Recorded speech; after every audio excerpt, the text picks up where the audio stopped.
สวัสดีผู้ติดตามช่องลุงศักดิ์ทำมาหากินช่องแห่งข้อมูลข่าวสารสาระและความบันเทิงสำหรับคลิปนี้สิมาเว้าเรื่องตำนานปู่อือลือซึ่งเป็นที่เคารพศรัทธาของชาวจังหวัดบึงกาฬจังหวัดหนองคายและจังหวัดใกล้เคียงประวัติความเป็นมาเป็นอย่างไรมาติดตามรับชมได้เลยนะครับว่าเรื่องของพญานาคเป็นความเชื่อของพี่น้องประชาชนที่มีผู้มีลำเนาอยู่แถวลุ่มน้ำโขงหรือประชาชนทั่วไปที่มีความศรัทธาองค์พญานาคถ้าแยกความเชื่อของพญานาคกับศาสนาพุทธแยกกันบ่ออกมีตั้งแต่ครั้งพุทธกาลมาแล้ว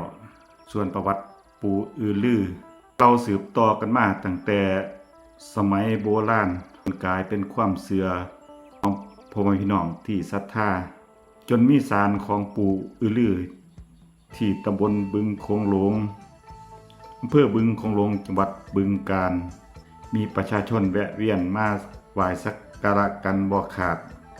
ตำนานของปู่อือลือซึ่งเกี่ยวข้องกับบึงโขงหลง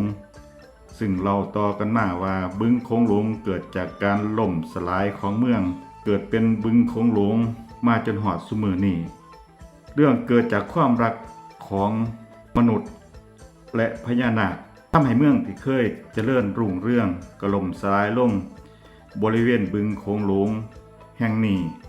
แต่เดิมเป็นที่ตั้งของเมืองชื่อว่า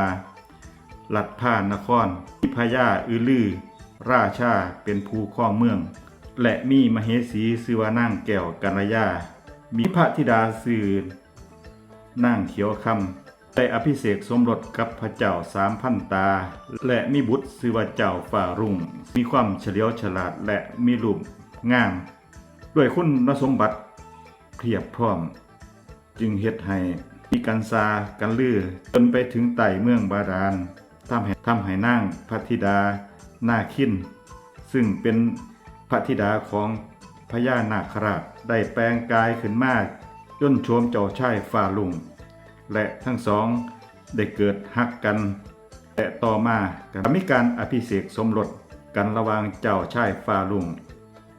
และพระนางนาคินซึ่งการอภิเษกสมรสกันเทื่อนี้ว่ากันว่ามีการเฉลิมฉลองกัน7 มื้อ 7 คืน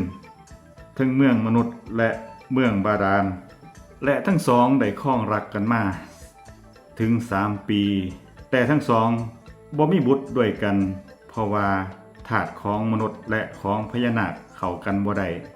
ต่อมาธิดานาคินได้เกิดเจ็บป่วยเฮ็ดให้มนตราที่แปลงกายเสื่อมลงกลับกลายเป็นพญานาคมีสนมอยู่ในวังมาพบเห็นเขาเกิดไปเว้าปากต่อปากจนถึงหูพระเจ้าอือลือจึงได้ไล่พระนางนาคินกลับไปเมืองบาดาลโดยมือสิกลับไปพญานาคราชได้ขึ้นมารับย้อนกลับไปจักหน่อยช่วงที่มีการอภิเษกสมรสกันระหว่างเจ้าชายฝ่ารุ่งและพระนางนาคินพญานาคราชได้ให้ของขวัญเป็นเครื่องราชประจำตระกูลเมืองบาดาลให้เป็นของขวัญเพื่อสร้างความสัมพันธไมตรีระหว่างพญานาคราชและรัฐผ้านครเมื่อถึงเวลาแยกทางจากกันพญานาคราชได้ขอเครื่องราชขึ้นแต่พระเจ้าอือลือบ่สามารถเอาขึ้นมาให้ได้เพราะว่าได้เอาไปผสมกับเครื่องประดับอื่นจึงบ่มีสภาพเก่าแล้วเฮ็ดให้พญานาคราชโกรธเคืองเป็นอย่างยิ่งและเมื่อค่ำคืนมื้อนั้น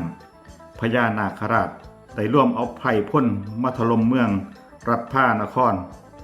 ด้วยฤทธิ์ของพญานาคราชจึงเฮ็ดให้รัฐผ้านคร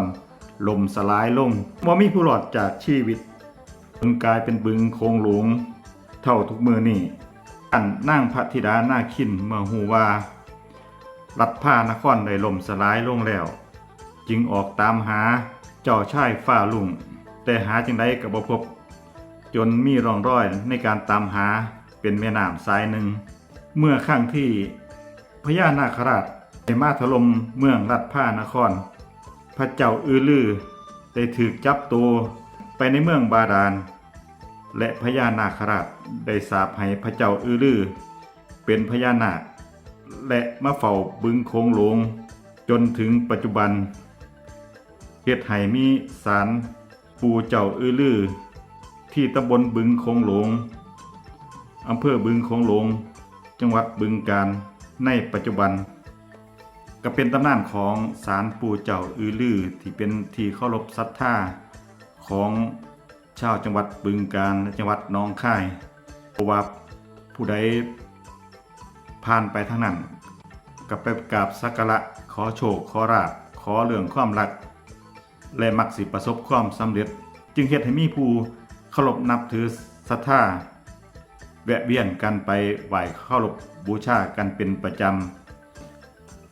ใครมีความคิดเห็นเป็นอย่างไรก็สามารถคอมเมนต์เข้ามาได้ฝากกดติดตามกดไลค์กดแชร์กดกระดิ่งไว้เพื่อบ่พลาดคลิปต่อไปคลิปหน้ามาพบกันใหม่สวัสดีครับ